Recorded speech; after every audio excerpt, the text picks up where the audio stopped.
Buen día, hoy vamos a meditar Números capítulo 11 versículos 16 al 35. En este pasaje dos asuntos son resueltas por Dios. Primero la queja del pueblo de Israel pidiendo comer carne y la queja de Moisés que estaba quemado de guiar tanta multitud desobediente. Son dos asuntos que nos dan mucho para pensar. Siempre que meditaba este capítulo me sentía muy identificada con Moisés, porque en el ministerio llegan momentos en que los líderes nos sentimos abrumados por la necesidad de la congregación. Y si no nos cuidamos, terminamos agotados, quemándonos. Y es por eso que Dios levanta a los 70 ancianos con el mismo espíritu de Moisés. ¡Qué sabio es Dios! Lo importante aquí no es la cantidad de líderes, sino que tenían un mismo espíritu que Moisés.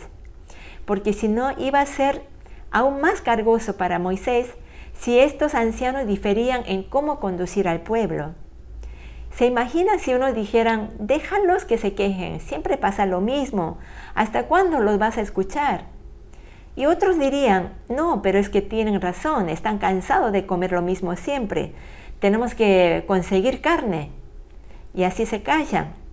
Y estarían horas y horas discutiendo sin llegar a una conclusión. Y Moisés se hubiese vuelto loco tratando de unir a los ancianos antes de responder la necesidad del pueblo. Por eso es tan importante que los líderes de la iglesia tengan un mismo sentir, una misma visión que el líder principal.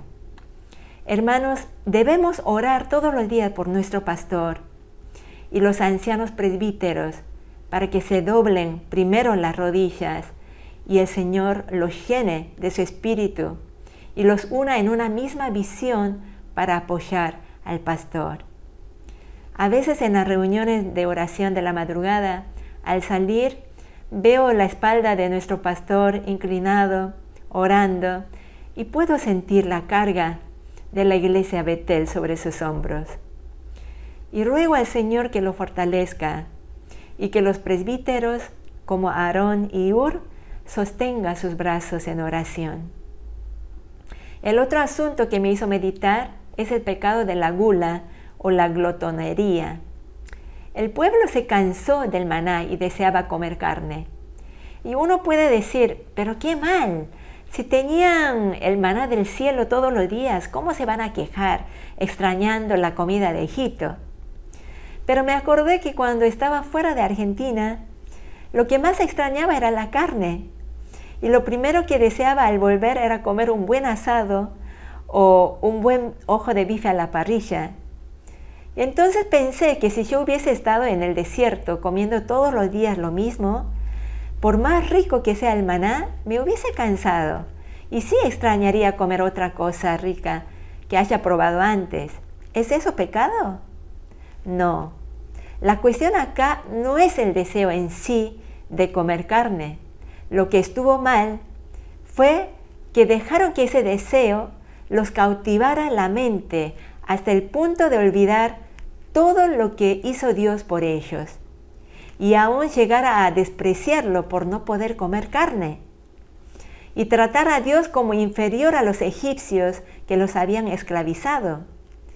Por eso Dios les muestra su poderosa mano proveyendo carne de codorniz hasta por las narices y hace descubrir el carácter codicioso del pueblo, que actúan como si no hubiese mañana para comer otra vez carne.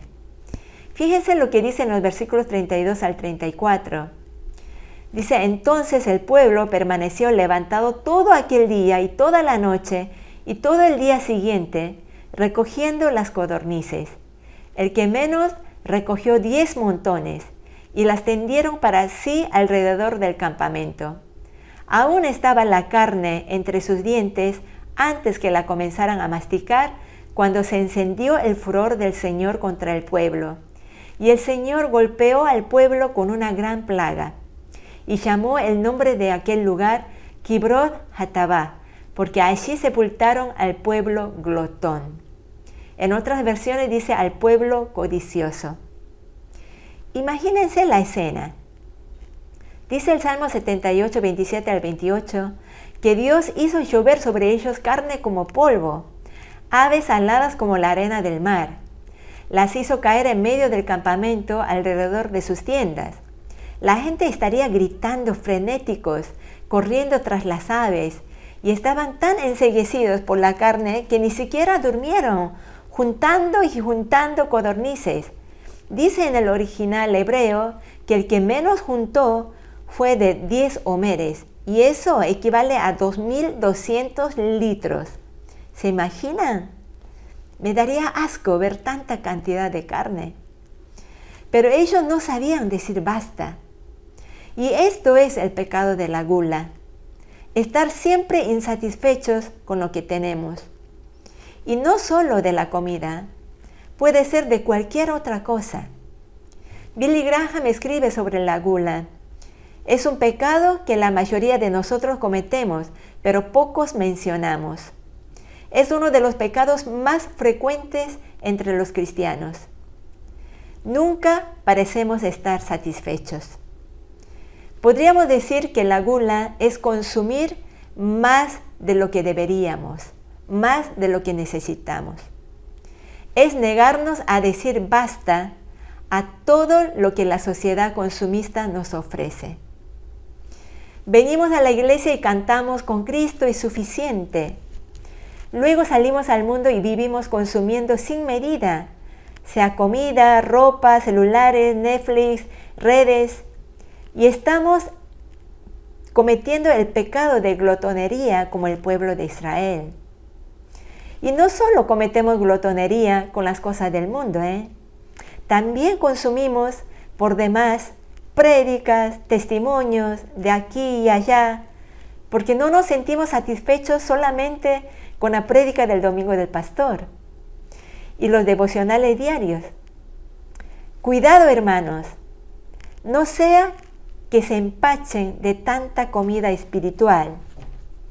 Si ustedes meditaran la prédica de su pastor toda la semana y leyeran la Biblia haciendo los devocionales diarios y los estudios que tengan con sus líderes, con eso es más que suficiente para estar firmes y sanos, nutridos espiritualmente. Sepamos decir basta a todo consumo excesivo, que es como una cisterna rota que no tiene fin. Y vayamos a la única fuente de satisfacción verdadera, que es Jesucristo. Amén. Que el Señor los bendiga.